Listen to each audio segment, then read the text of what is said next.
अस्सलाम वालेकुम नाज़रीन, मैं हूं आपका दोस्त अबू बदल अब्बासी और मैं आप लोगों को शुक्रगुजार हूं कि आपने मेरी वीडियो देखने के लिए वक्त निकाला। दोस्तों, पाकिस्तान में तो हम लोग कई दहाइयों से इस्टेब्लिशमेंट और हुक्मरानों की रस्साकशी देखते आ रहे हैं।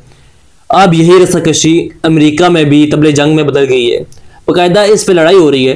डोनाल्ड ट्रंप और अमेरिकी इस्टेब्लिशमेंट आमने सामने आ गए। ये पहली मरतबा नहीं, इससे पहले मुतअद्दिद बार ट्रंप इस्टेब्लिशमेंट को निशाना बना चुके हैं, कभी इल्जाम लगाकर, कभी मुजरिम ठहराकर। अमेरिकी सदर डोनाल्ड ट्रंप के कातलाना हमले में भी अमेरिकी इस्टेब्लिशमेंट मुलविस रही। और ये मैं नहीं कह रहा, ये अमेरिकी सदर इस बात का अपनी इंतखाबी मुहिम के दौरान एक बड़े मजमे में ऐलान भी कर चुके हुए। नाजरीन, अगर हल्का सा भी ट्रंप का सर इधर उधर होता तो आज डोनाल्ड ट्रंप भी ना होता और जैसे सदर कैनेडी नहीं थे, एग्जैक्टली उनका यही हाल होता। इनकी भी कहानी आपको बताऊंगा कि कैसे आज तक अमेरिकी इस्टेब्लिशमेंट ने वो राज रोक के रखा था और इस राज को अफशा करने में डोनाल्ड ट्रंप का क्या किरदार है कि जॉन एफ कैनेडी को किसने मरवाया। दोस्तों, सदारत के बाद से अभी तक ट्रंप ने काफी अमेरिकी जनरल और मिलिट्री अफसरान को निकाल बाहर फेंका। क्या ये इनकी सब चीजों का बदला है जो अमेरिकी इस्टेब्लिशमेंट ने ट्रंप पर जुल्म सितम ढाए थे?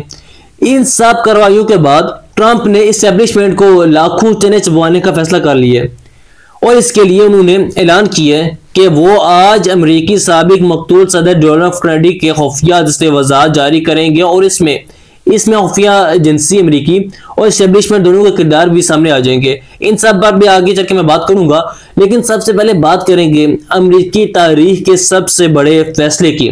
वो फैसला जो कोई सदर आज तक नहीं कर सका, वो फैसला जो 6 दहाइयों से ना आ सका, वो फैसला जिसे लिखते लिखते 62 साल लगे, वो फैसला जिसका आवाम अशरों से इंतजार कर रही थी। आलमी कुव्वतें, ताकतवर शख्सियात और अमेरिकी इस्टेब्लिशमेंट जो खुद इस कत्ल में मुलविस थी, जिनसे कोई अमेरिकी सदर मुकाबला ना कर सका। लेकिन अब अमेरिकी सदर डोनाल्ड ट्रंप ने इस फैसले को मंजर आम पे लाने की ठान ली।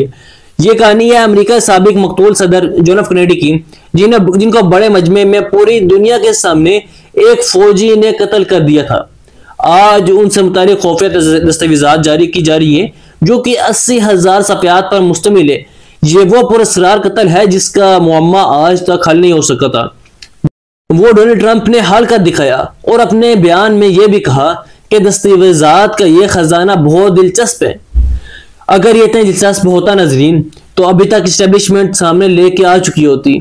लेकिन अगर इस्टेब्लिशमेंट का ही इसमें किरदार हो तो ये दस्तावेज़ात कैसे मंजर आम पर आती? ये इसलिए मंजर आम पर आ रही है क्योंकि इस्टेब्लिशमेंट को टक्कर देने वाला एक सदर सामने आ गया है अमेरिका में। दोस्तों, ये वो वादा है जो सदर ट्रंप ने अपने मुहिम के दौरान किया था। न सिर्फ जॉन एफ कैनेडी बल्कि इनके भाई रॉबर्ट एफ कैनेडी और मार्को किंग जूनियर के कत्ल के राज भी जल्द अफशा किए जाएंगे, जो अमेरिकी तारीख का सबसे बड़ा भूचाल होगा, जो सदर डोनाल्ड ट्रंप की जानिब से अमेरिकी रियासत और डीप स्टेट ऑफ अमेरिका की जानिब से खुल्लम खुल्ला हमला होगा। नाजरीन, सदर ट्रंप की तरफ से मुतअद्दिद बार अमेरिकी इस्टेब्लिशमेंट को निशाना बनाया गया। वो डीप स्टेट को ऐसा खुफिया ग्रोह कहते हैं जो सरकारी पॉलिसीज पर गैर जरूरी रसूख रखता है, फिर चाहे मुंतखब हुकूमत किसी की भी हो। ट्रंप ने इस कीचड़ को साफ करने का ऐलान कर रखा। मुमकिन है कि वो इंटेलिजेंस कम्युनिटी को हदफ बनाए, लेकिन इन खुफिया दस्तावेज़ात को मंजर आम पे लाने के बाद अमेरिका में नई जंग शुरू हो गई है। ऐसी जंग जो इस्टेब्लिशमेंट बमुकाबला डोनाल्ड ट्रंप होगा।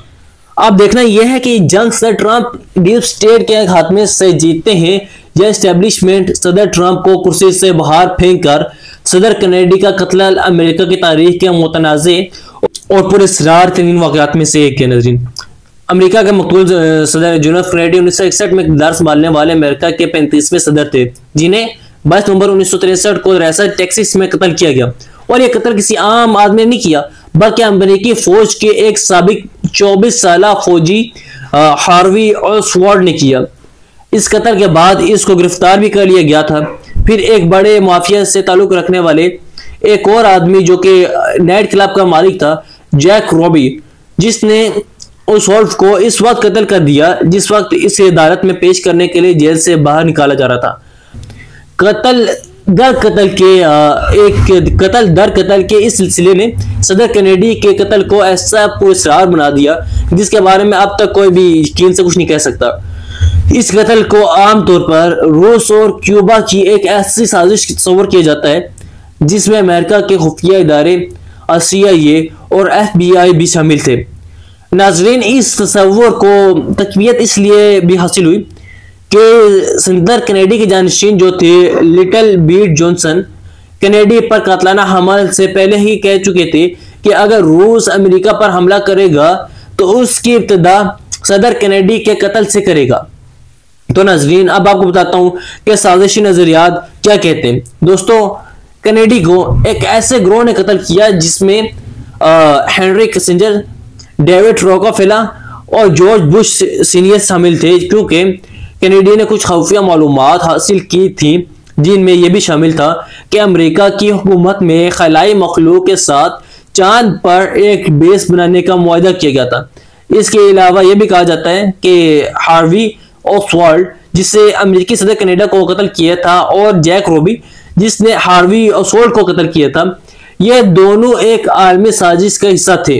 हार्वी ओसवाल्ड सदर कैनेडी के कत्ल से 2 माह कबल मैक्सिको में क्यूबा रूस के सफारत खानों में गया था।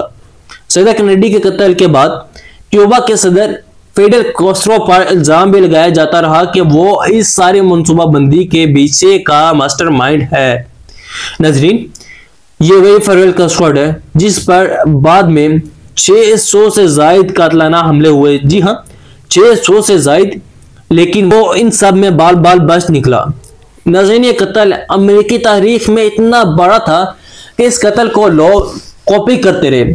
गुज़श्ता साल जब डोनाल्ड ट्रंप पर हमला किया गया, हमला आवर ने ट्रंप पर फायरिंग से कबल सदर जॉन एफ कैनेडी के कत्ल को गूगल किया और मालूमात इकट्ठी की कि हमला आवर सदर कैनेडी से कितना दूर था।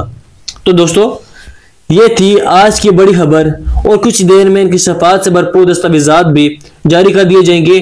उस पर मैं दोबारा वीडियो बनाऊंगा और इस पर मजीद इनकी शफात आपके सामने लेके आऊंगा अपनी अगली वीडियो में। तब तक के लिए चैनल को लाजमी सब्सक्राइब कीजिए। अपना ख्याल रखिए। अल्लाह निगहबान।